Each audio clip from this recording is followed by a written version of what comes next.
This carefully constructed narrative was shattered last night, not with a crash, but with a quiet, devastating confession. In a sprawling, unguarded interview on the Asterisk Sound and Vision podcast, Alex Lifeson, the band's legendary guitarist and eternal jester, pulled back the curtain on what he described as a profoundly difficult and ultimately failed attempt at a Rush comeback in the years following Neil Peart's passing. The revelations have left the global community of Rush fans, the Rushians, stunned, cycling through grief, betrayal, and a newfound, complicated empathy. "We tried," Lifeson stated, his voice uncharacteristically heavy, devoid of its trademark playful rasp. "After we lost Neil and after the dust settled, Geddy and we started talking. It was tentative at first, just jamming in his basement for the joy of it, for the asterisk noise of it. But then the idea emerged. What if? That what if became a secret 2-year project codenamed, with a hint of the old humor, Project Echo.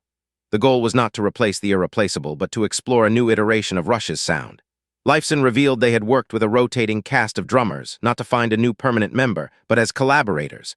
Names were not disclosed, but Lifeson hinted they were monumental talents, ranging from seasoned rock veterans to innovative players from the progressive and jazz worlds. "We weren't looking for a clone," Lifeson insisted. "That would have been sacrilege. We were looking for a new voice, a new chemistry, someone to push us in a direction we hadn't gone before. We had stacks of riffs, Geddy had notebooks of lyrics. It was fertile ground." For a while, the magic seemed to be returning. Lifeson described the exhilaration of locking into a groove with Lee and a new drummer, of feeling the three-headed monster stir once more, even in a new, mutated form. Early demos, he hinted, were powerful, blending the heavy, guitar-driven textures of their early work with more complex, atmospheric arrangements. The dream of hearing new Rush music, a dream fans had long since buried, was, for a fleeting moment, alive in a Toronto basement. Then Lifeson exposed the hidden challenges, the silent weights that eventually sank the project. The most palpable obstacle was, of course, the absence of Neil Peart, but Lifeson's description went beyond simple grief. He spoke of creative paralysis. "You'd come up with a riff, a good one, a meaty one," he explained, "and your mind would instantly go, what would Neil do with this?" It wasn't a helpful thought. It was a cage. His ghost was in every corner of the room, a perfectionist specter judging every beat, every fill we did have. He described sessions where a visiting drummer would play something brilliant, something unique, and both he and Lee would share a look, a silent acknowledgement that while it was excellent, it was Neil. The shadow of the professor was so vast that it blotted out the sun for any other creative sapling trying to grow. The very thing that made Rush, the intricate conversational interplay between 3 specific voices, was now the very thing preventing its rebirth. In a moment of raw vulnerability, Lifeson also detailed the physical challenges he faced.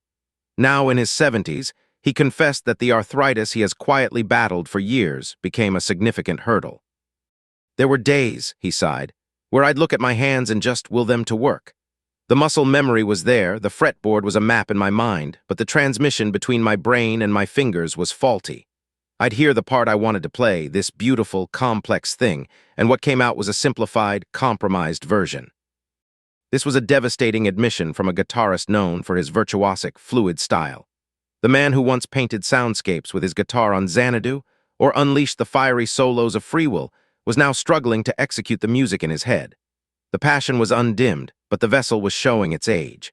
This wasn't a lack of desire. It was a biological reality, a quiet, painful surrender to time that every aging musician fears but rarely speaks of so openly. Perhaps the most unexpected challenge Lifeson revealed was the crushing pressure of the Rush legacy itself. In the past, they had always been able to block out the noise, to follow their own muse. But now, the muse was silent, and the noise of 40-plus years of expectation was deafening. Every note we wrote was filtered through this new, horrible question. "Is this worthy?" Lifeson confessed. "Is it worthy of the name? Would it disappoint the fans? Would it tarnish what we built? We de-built this cathedral. And the idea of adding a new wing that might not be perfect, that might not fit the architecture, became terrifying." The freedom they had once enjoyed was gone, replaced by the burden of their own history. They were no longer just Geddy and Alex jamming. They were the surviving members of Rush, and every decision carried the weight of 1,000,000 fans' hopes and 1,000,000,000 streams of nostalgia. The project, Lifeson revealed, did not end with a dramatic blow-up or a final, decisive meeting. It simply faded, like a fire running out of fuel, The sessions became less frequent. The excitement waned. The demos were archived. The final, unspoken understanding between the two lifelong friends was that the path forward was too fraught with pain, pressure, and compromise. We looked at each other one day after a particularly frustrating session, Lifeson recalled, his voice barely a whisper. And we just knew. The door was closed. It was the hardest, quietest goodbye of my life. The reaction from the Rush fan community has been a tidal wave of stunned emotion. Online forums and social media platforms are alight with analysis and grief. "I feel like I've been punched in the gut," wrote one longtime fan on the popular forum, the Rush Forum *. "I had no idea they were even considering it. To have the hope offered and then so brutally taken away in the same interview is a lot." Another commented, "The part about his hands, God, that hurt to read. We just assume our heroes are frozen in time. This is a brutal reminder of their humanity." Many, however, have expressed a profound sense of gratitude for Lifeson's honesty. "It takes immense courage to admit this," one fan tweeted. "We always wanted more Rush, but not at the cost of their dignity or well-being. Thank you, Alex, for protecting the legacy and for being so human with us." The revelations have also sparked a new, more nuanced appreciation for the 2015 finale. What was once seen as a farewell driven by Peart's health and desire for retirement is now understood as a truly final, unreopenable chapter. The R40 tour was not a pause. It was, as they said, the end. For Geddy Lee and Alex Lifeson, the future of their musical partnership remains, as always, theirs to define.